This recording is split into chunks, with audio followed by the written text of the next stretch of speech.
ডাকসু নির্বাচনের তফসিল ঘোষণার পর মনোনয়নপত্র বিতরণের ষষ্ঠ দিনে নতুন করে কেন্দ্র বৃদ্ধি নিয়ে কথা উঠেছে।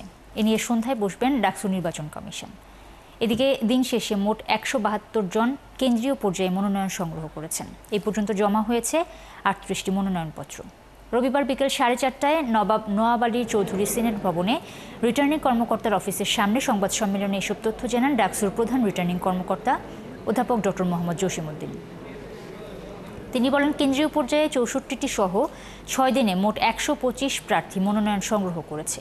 এদিকে আজ 18টি হল সংসদে 108টি মনোনয়ন গ্রহণ করেছে প্রার্থীরা। এর মধ্যে ভিপি পদে 5 জন, জিএস পদে 1 জন, এজিএস পদে 3 জন, সম্পাদক পদে 23 জন এবং সদস্য পদে 32 জন।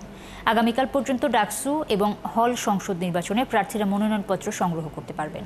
মনোনয়ন জমা দিতে হবে 19 আগস্টের মধ্যে। ডাকসু নির্বাচন হবে 9 সেপ্টেম্বর।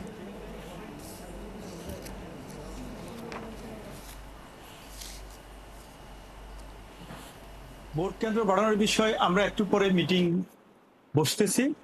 মিটিং এর সিদ্ধান্ত হওয়ার সাথে সাথে আমরা জানিয়ে দেব।